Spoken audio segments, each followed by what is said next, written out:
اپنا سب کچھ گنبد خضرا کل بھی تھا اور آج بھی ہے. میرے نبی سے میرا رشتہ کل بھی تھا اور بتلا دو گستاخ نبی کو غیرت سنی زندہ ہے. ان پہ مر مٹنے کا جذبہ کل بھی تھا اور مجھے اس بات کا اعتراف ہے کہ اتنی جلال بھری اور گرجدار آواز کے بعد اب میری آواز کی کوئی حیثیت نہیں ہے. جامی میاں صاحب جس طرح سے گرجتے ہیں نہ میرے پاس اتنی آواز ہے نہ اتنا مضبوط گلا ہے. وہ ان کو زیب دیتا ہے. ہاں لیکن میں نے سنا ہے سیدنا ابو بکر صدیق رضی اللہ تعالیٰ عنہ کا تیر کا نشان کبھی خطا نہیں جاتا تھا. بڑا سٹیک نشانہ تھا. میں نے یہ محسوس کیا ہے کہ جب بھی ہم کہیں نشانہ لگاتے ہیں برابر کتوں کو پہنچتا ہے. اتنا تو ہے ہم بہت زیادہ گرج تو نہیں پاتے تقریر کے ذریعے سے. ناظم بھی صحیح کہہ رہے تھے نہ ہمارے تقریر میں جملوں کی رمق دمق کچھ نہیں ہے. ہاں بس یہ ہے حضور پاک صلی اللہ تعالیٰ علیہ وسلم کی ان کے دربار کی چاکری اور نوکری بزرگوں نے ہماری گتھی میں ڈالا. ماؤں سے ہم نے صرف دودھ نہیں پیا حضور کی محبت بھی پیا ہے. تو اب بات کریں گے تو حضور پاک صلی اللہ تعالیٰ علیہ وسلم کی عزت کے لیے بات کریں گے.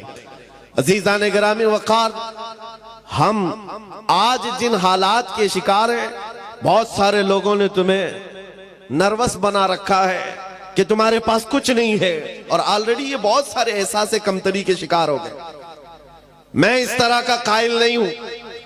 برائیاں بہت ساری ہیں ہمارے اندر، اس کی اصلاح ہوگی، لیکن اس کا مطلب یہ نہیں ہے کہ امت پوری ختم ہو گئی.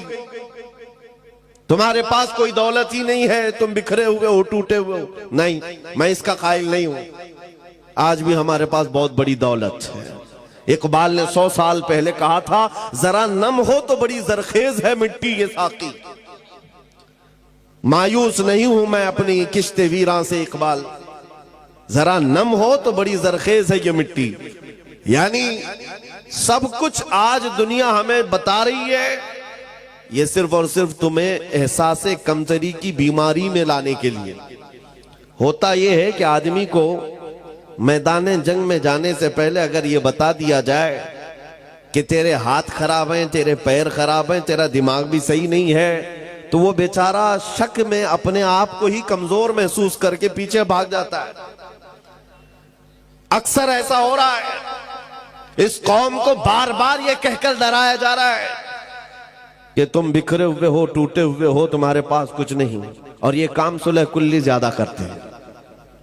جماعت کے اندر موجود غدار یہ کام زیادہ کرتے ہیں. مگر ہمارا مشن یہ ہے کہ ہمارے پاس آج بھی وہ دولت موجود ہے جو پوری دنیا کو ہلا سکتی ہے. اور دیکھا بھی ہے، ہم نے دیکھا بھی ہے، صرف اپنے علاقے میں نہیں، یورپ کی سرزمین کو بھی ہلتے ہوئے دیکھا جب خادم حسین ویل چیئر پر بیٹھ کر لبیک پکارتا تھا. معذور پیروں سے کھڑے نہیں ہو سکتے تھے، لیکن ان کے نعرے میں اتنا دم کیا تھا کہ یورپ کی پارلیمنٹ میں ان کے نام پر ڈسکس ہونے لگ جائے. پتہ یہ چلا کہ کوئی تو دولت ہے جو آج بھی پوری کائنات کو ہلاتی ہے. کوئی تو دولت ہے تمہارے پاس. میں اسی کی طرف آتا ہوں. وہ دولت حاصل کرنا تمہارا اصل شیوا ہو. تمہاری زندگی کا مقصد صرف یہ ہو کہ وہ دولت چھیننے نہ پائے، باقی سب جائے، کوئی فرق نہیں پڑتا، کچھ فرق نہیں پڑتا. آپ کو ایک حدیث کے ذریعے سے میں بتاتا ہوں. میرے عزیزوں، ہو کیا گیا ہے، ہم نے فخر کرنے کا جو طریقہ ہے وہ دوسری چیزوں پر سیکھ لیا. اس کی پراپرٹی اتنی ہے، اس کی پراپرٹی اتنی ہے، اس کا نام اس پہ ہے، اس کا منصب یہ ہے. ان چیزوں کو ہم نے فخر کا ذریعہ بنایا ہوا ہے. بلکہ اصل چیز جو تمہارے پاس دولت ہے اسے فخر کا ذریعہ بناتے. دنیا تمہاری آنکھ سے آنکھ نہیں ملا سکتی. آج نبی پاک صلی اللہ تعالیٰ علیہ وسلم کے وہ فرمان کی طرف آؤ. آج جو غریبی کا احساس کر رہے ہیں اور اپنی محرومی کا احساس کر رہے ہیں ان کے لیے میں بات کر رہا ہوں. جنگ بدر کے بعد جب حضور صلی اللہ علیہ وسلم نے مال غنیمت تقسیم کیا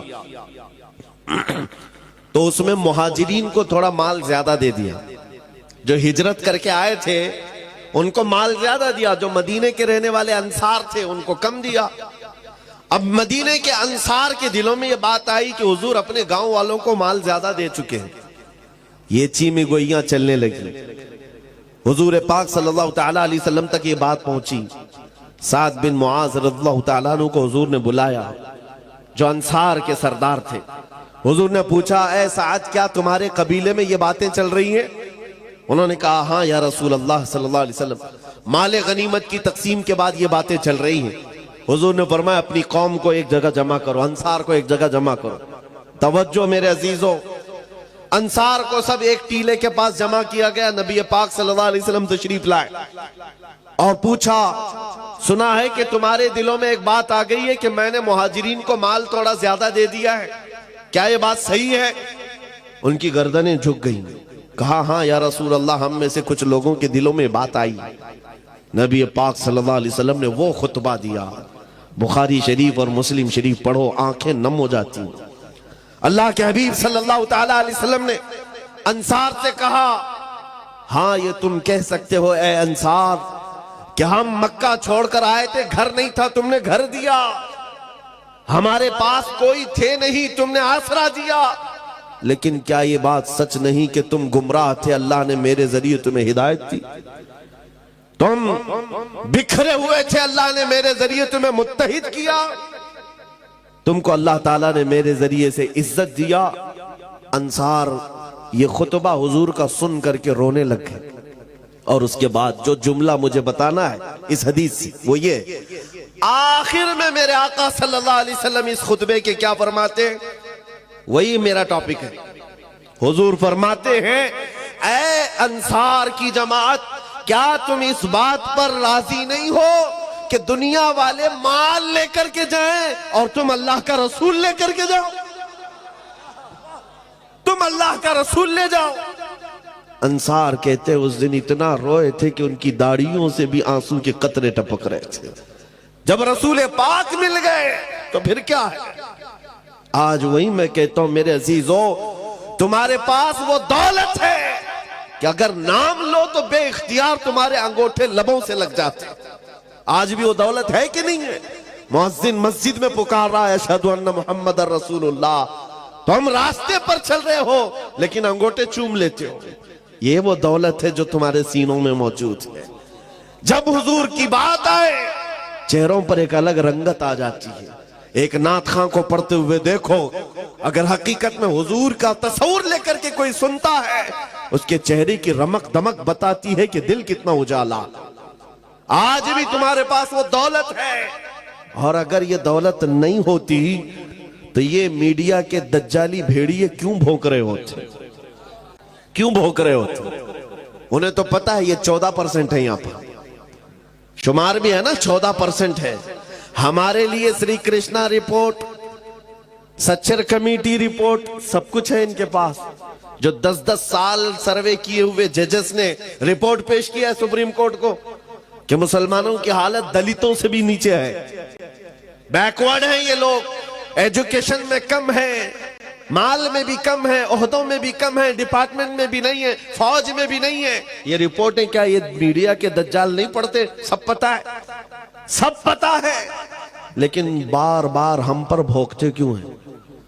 کبھی سوچا آپ نے، جو قوم اپنا ایک ڈھنگ کا لیڈر نہیں رکھتی، جو قوم کے پاس اتحاد نہیں ہے، یہ میڈیا 24 گھنٹے اس قوم کو نشانے پر رکھا کیوں ہے؟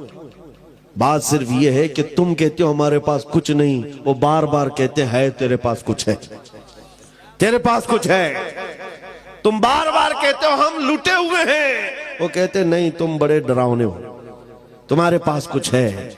جس کو اقبال کہتا ہے، کچھ بات تو ہے کہ مٹتی نہیں ہستی ہماری، کچھ بات تو ہے کہ مٹتی نہیں ہستی ہماری، صدیوں رہا ہے دشمن دور زماں ہمارا، توحید کی امانت سینوں میں ہے ہمارے، آسان نہیں مٹانا نام و نشاں ہمارا۔ میرے عزیزو، جس دولت کو میں آپ کے سامنے رکھ رہا ہوں وہی ہمارے فخر کا ذریعہ ہے۔ اقبال نے تو دین کی ڈیفینیشن جو کی ہے وہ کیا ہے؟ ٹوپیاں لگا کر گھومنا دین نہیں، داڑیاں